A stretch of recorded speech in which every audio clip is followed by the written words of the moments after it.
Halo Logistizen, selamat datang di acara podcast Logistik. Jadi, ini tuh program baru dan bakalan temenin kalian buat mungkin ya beberapa periode ke depan sih. Jadi, kenalin, aku Zoela dan di podcast kali ini aku bakalan mandu acara ini dan tentunya aku juga mau share kalau misalnya kita bakal hadirin bintang tamu yang keren-keren dan pasti menginspirasi Logistizen yang ada di rumah. Nah, sekarang aku udah sama Zidan. Hai Zidan. Halo Zoe. Zidan, kamu sebenarnya Zidan ini teman kelas aku guys. Cuma ada beberapa hal yang aku nggak tahu ternyata kegiatannya tuh ternyata keren dan lebih lanjutnya mungkin kita bakal bahas di podcast ini kali ya. Zid, sebelumnya kamu boleh kenalan nggak sama teman-teman Logistizen yang ada di rumah? Siap. Halo Logistizen, kenalin aku Muhammad Zidan Tamami atau biasa dipanggil Zidan. Nah, sekarang aku merupakan seorang mahasiswa S1 Teknik Logistik Telkom University Surabaya. Barengan sama juga sama si Zoe. Aku ya. Nah Zid, aku kayak dengar kemarin waktu diajak buat main ke podcast ini, teman-teman bilang kalau kamu itu banyak ikut kegiatan sosial juga. Padahal kan aku taunya kamu di kelas tuh anak yang ambis di akademik, jadi aku pengen tahu kok kamu bisa menjalani kegiatan akademik maupun non akademik. Kamu boleh cerita kesibukan kamu kayak gimana? Oke, jadi untuk kesibukan aku pribadi, ya selain kita sebagai mahasiswa, tentunya juga saya ikut organisasi eksternal gitu ya. Nah, organisasi eksternal ini yaitu Paguyuban Remaja Peduli AIDS Kabupaten Sidoarjo atau biasa disebut Parpas atau lebih dikenalnya sebagai Duta Peduli AIDS Kabupaten Sidoarjo. Dan untuk jabatan memang pada saat tahun 2022 memang merupakan ajang di mana pemilihan tersebut syukur alhamdulillah ya Zoe, saya dinobatkan sebagai juara utama. Dan mungkin saat ini selama periode berjalan organisasi itu saya memegang kendali terkait koordinator humas dari Parpas itu sendiri. Menarik ya. Betul. Zid, aku mau tanya, berarti kalau kamu jadi Duta Peduli AIDS itu berarti fokus kegiatan kalian tuh di ini ya, sosialisasi pencegahan AIDS atau kayak gimana, boleh dijelasin nggak? Oke, jadi untuk benar-benar kegiatan utama kita itu kegiatan preventif. Jadi untuk pencegahan, benar apa yang kamu sampaikan tadi. Jadi untuk mencegah gimana sih kita nanti melakukan penyuluhan terkait HIV/AIDS mungkin di masyarakat gitu ya, di sekolah-sekolah juga. Karena memang program di organisasi aku itu selain di umum ternyata juga di lingkungan sekolah. Jadi kita nanti mengajari atau bersosialisasi ke teman-teman di SMA, pernah juga di SMP gitu. Jadi program ini nggak cuma buat sekedar untuk memberikan pemahaman HIV/AIDS, tapi juga pendekatan bagaimana sih untuk memberikan edukasi yang secara informatif gitu ya di remaja-remaja gitu. Karena memang fokus kita remaja gitu. Oh, berarti kalian yang ada di dalam organisasi ini tuh dari kalangan mahasiswa, remaja, dari rentan usia kayak gimana, Zid? Oke, jadi untuk anggota kami memang diambilnya itu usia produktif atau remaja.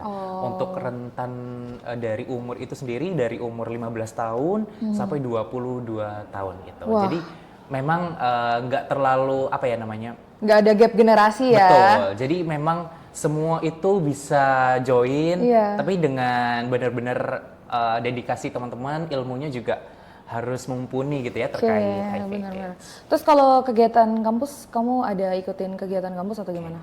Kalau untuk kegiatan kampus itu pernah saya jadi staf muda HIMA, megang di divisi Human Resource. Kemudian untuk saat ini juga sebagai Aslab ya, Aslab QB. Di divisi Public Relation atau humasnya gitu ya. Nah itu kan Zid, aku tuh taunya kan kamu di kelas cuma ya ngikutin kegiatan yang ada di kelas lah, kegiatan akademik lah. Terus tiba-tiba aku kaget gitu, kamu wah ternyata Zidan guys aktif banget di luar kampus untuk kegiatan non akademik. Nah aku kayaknya juga mau curi-curi tips nih Zid, karena aku juga lumayan aktif untuk kegiatan non-akademik, tapi aku kadang susah ngatur waktu aku atau gimana gitu kan. Tapi gimana caranya kamu bagi waktu kamu dalam belajar dan juga dalam ikut kegiatan untuk pengembangan bakat dan minat kamu sendiri? Kalau ngomongin mengatur waktu ya, manage time itu sebenarnya kita sebenarnya agak sulit ya, karena kita juga mengendalikan organisasi luar, kemudian kita juga mengimbangkan terkait akademik. Tentunya itu menurut saya pribadi itu sulit, tapi ada tips atau cara solusinya biar kita bisa mengendalikan, menyeimbangkan gitu. Dengan cara seperti apa? Kita membuat skala prioritas ya. Skala prioritas setidaknya gini.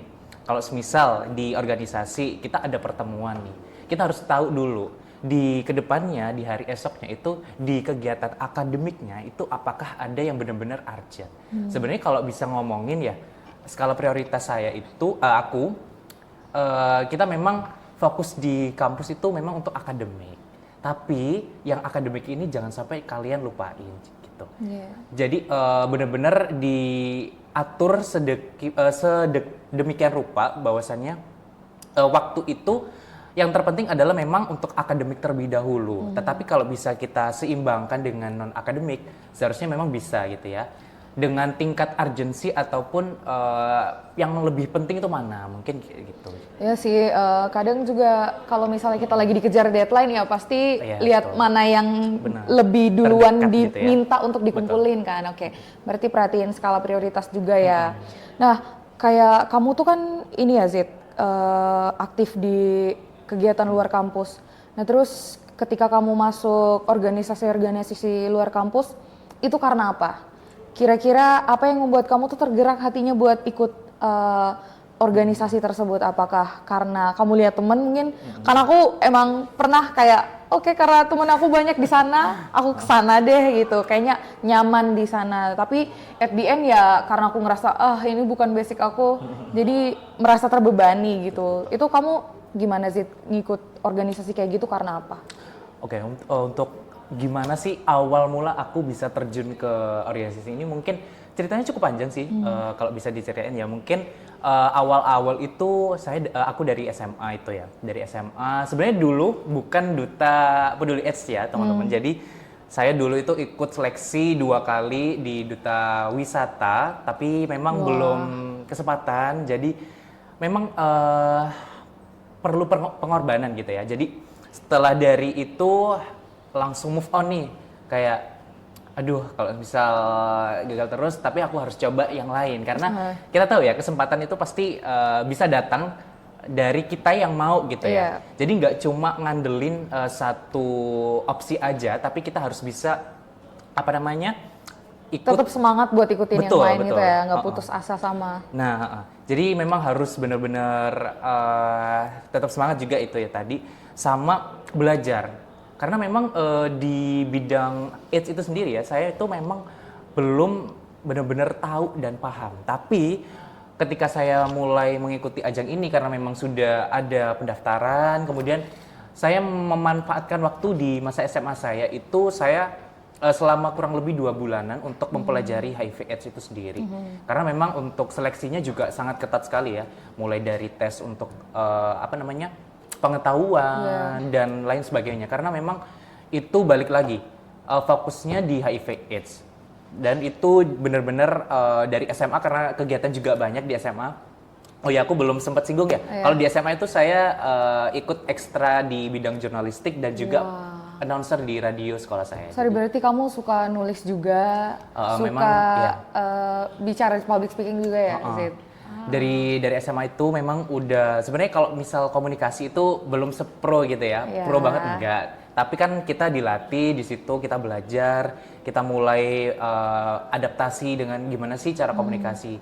Tapi itu kembali lagi ya, dari pemilihan ini akhirnya saya menemukan bahwasannya dari kegagalan itu akhirnya saya terus berani untuk mencoba hal-hal baru gitu ya. Jadi tidak membatasi kegiatan yang dimana saya rasa ini kurang linear, kurang relevan gitu ya. Tapi tetap gimana sih caranya kita buat membangun diri kita, kapasitas kita buat berani untuk terjun ke hal-hal baru itu tadi. Keren.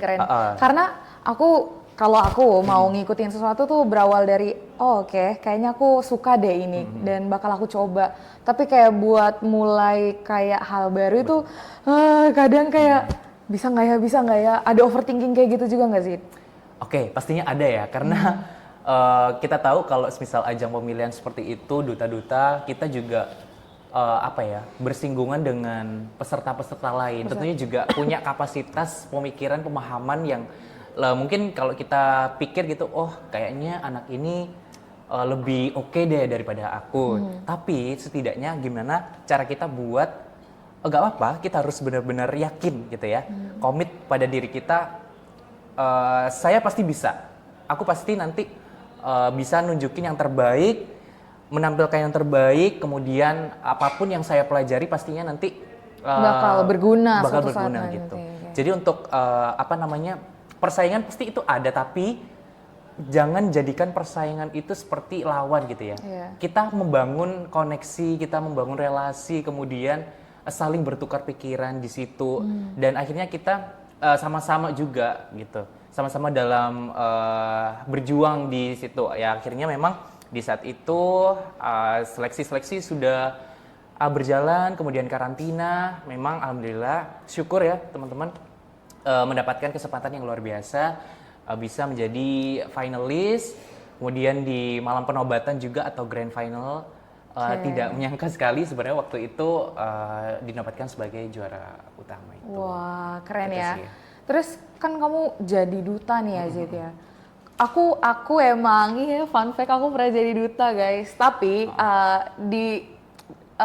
selama mengemban tugas itu, menanggung tugas itu, aku tuh ngerasa kayak oke, jadi duta tuh harus menginspirasikan. Terus kita emang harus berperilaku baik karena kita tuh dijadiin duta tuh biasanya selalu dijadiin contoh gitu. Role model gitu ya. Iya, role model gitu kan. Kamu pernah nggak sih ngerasa beban dengan tugas yang kamu tanggung sekarang gitu sebagai duta ya? Kayak Zidane jalan-jalan sembarang nih. Gimana nih Zidane? Terus kayak mungkin menghindari omongan-omongan tidak enak gitu, itu kayak gimana, merasa beban gak sih?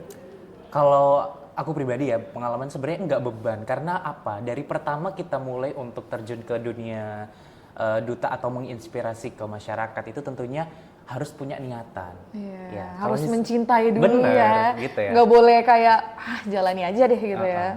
Jadi memang tanpa ada paksaan, kemudian memang niatan yang benar-benar tulus dalam, kemudian kan kita juga, saya singgung ya tadi ya, belajar lebih mendalami gitu ya, bagaimana. Nah, itulah di setiap perjalanan atau tanggung jawab saya untuk mengemban amanah ini tentunya dengan rasa yang sangat-sangat bahagia, seneng gitu loh. Karena tugas kita nggak cuma menyampaikan nih, tapi kan kita ketemu sama orang-orang banyak gitu. Jadi di setiap momen itu hal-hal menarik kayak semisal kita bisa mengajari hal-hal baru ke orang-orang sekitar, dan orang-orang sekitar juga sebenarnya menerima gitu, karena mereka yang saya ketahui itu banyak yang mohon maaf ya kurang tahu dengan HIV/AIDS. Jadi setelah aku memberikan edukasi jadi antusias gitu ya. Ya benar. Jadi ada rasa seneng gitu kalau misal ilmu kita yang kita sampaikan ke orang-orang banyak gitu bisa bermanfaat gitu. Jadi nggak ada tanggungan sama sekali sih sebenarnya. Memang niatan tulus dari hati, kemudian apapun itu amanah ya harus dikerjakan dengan yang terbaik. Sepenuh hati. Betul, ya. yang terbaik. Terus kamu punya nggak Zid hobi kayak gitu, begitu yang bikin kamu seneng? Hobi ada nggak, main game? Ya kalau hobi sebenarnya lebih ke fisik ya. Saya Apa suka renang sebenarnya. Ya, kamu suka renang ya, oke. Terus kalau misalnya kan kita kan ada di semester 4 nih. Terus selama kamu kuliah, terus kamu juga punya kesibukan kayak gitu, itu orang tua kayak gimana? Masih support kah atau kayak malahan kayak kamu tuh udah penuh banget nih jadwal kamu, mending nggak usah, mana kamu jauh kan rumahnya dari rumah ke kampus gitu. Itu dukungan orang tua tuh kayak gimana? Ngomongin soal dukungan orang tua, pasti yang pertama memang ada rasa bangga ya, karena aku pribadi itu aktif gitu, bisa dibilang karena banyak kegiatan. Orang tua selama ini juga cuma memberikan motivasi buat nggak apa-apa ikut kegiatan-kegiatan, tapi jangan sampai terlalu disforsir ya, terlalu banyak ini apa itu, sih? iya. Sungguh-sungguh yang bikin kamu akhirnya Iya capek capek gitu gitu ya. ya. Sebenarnya tahu batasan lah, intinya kalau misal kapasitasnya jangan sampai bikin lelah gitu aja. Intinya bisa mengorganisir semuanya sih Iya, antara kayak akademik. time management juga Betul. ya. Betul. Terus aku tadi ada pertanyaan, cuma aku lupa lagi nih. Ini Zid, ada nggak pengalaman yang bikin kamu tuh apa ya, pengen berhenti gitu dari kesibukan kamu sebagai seseorang yang aktif juga di luar kegiatan kampus? Kayak ada mungkin pengalaman yang bikin kamu, aduh, aku takut deh kayaknya buat ikut ini, ikut itu, atau membatasi langkahmu lagi lah untuk mencoba hal-hal baru gitu. Ada pengalaman buruk nggak soal itu? Kalau itu mungkin sejauh ini masih belum ya, karena memang itu Seru tadi, semua ya seru sekarang. semua, dan memang saya suka gitu loh. Oke. Pertama memang harus disukai dulu teman-teman, nggak boleh dipaksain. Nggak gitu. boleh, kayak nggak boleh tipu-tipu gitu. Aku ikut ini biar Atau- keren aja ya. Ada kan kadang yang kayak gitu ya. Atau Siapa kalau itu? misal kita sebutnya FOMO gitu. Sebenarnya boleh kalau teman-teman misal pengen join sana sini boleh, cuma ya itu tadi ya, harus disukain dulu, diminati dulu gitu. Oke, menarik sih Zid. Aku ngerasa kayak, oke, beneran kayaknya mungkin hari ini, mulai dari saat ini aku bakalan memikirkan untuk join organisasi luar kampus kali ya, biar dapat relasi yang banyak. Karena aku lihat juga kamu dengan aktif kayak gini, aku ngeliat kayak cara kamu berbicara di depan umum, kayak kan kita ada presentasi juga kan di kelas, jadi aku bisa lihat progres kamu tuh dari hari ke hari tuh bagus untuk bicara di depan umum gitu. Dan aku ya sangat mengagumi kamu Zid. Nah, Terima kasih.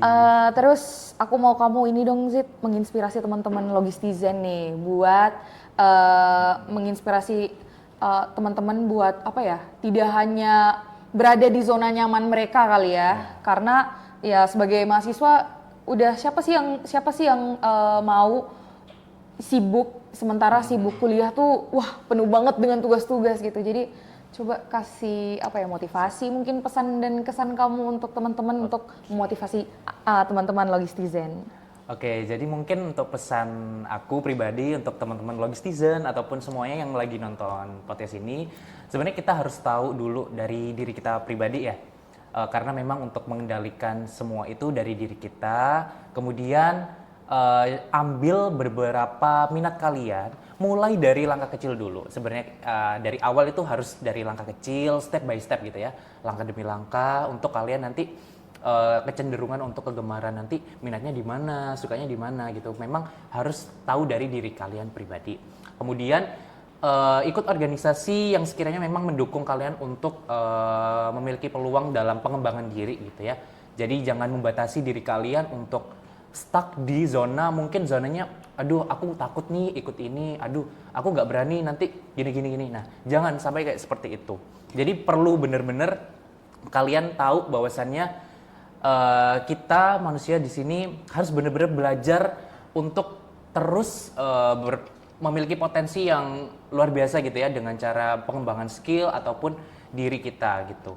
Kemudian konsisten dengan apapun yang kalian nanti kerjakan. Sebenarnya untuk minat, bakat, ya itu tadi ya, berawal dari diri kalian, terus kalian kembangin, adaptasi atau penyesuaian, dan juga konsisten. Lakukan hal-hal tersebut secara dengan niatan yang tulus, baik, nanti kedepannya akan bisa membangun kalian menjadi seorang pribadi yang tentunya punya value gitu ya. Jadi itu tadi mungkin inspirasi, saya juga belum bisa menginspirasi mungkin karena ada beberapa yang masih perlu belajar, yang perlu tapi saya bisa bagi semangat lah Iya, Zid betul. ya. Oke.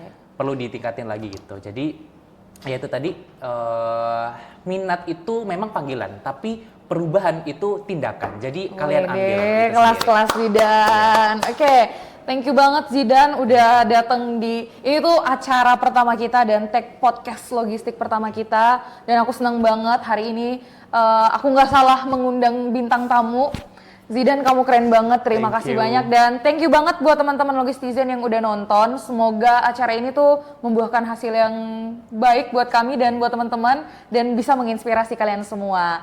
See you di next podcast, bye-bye.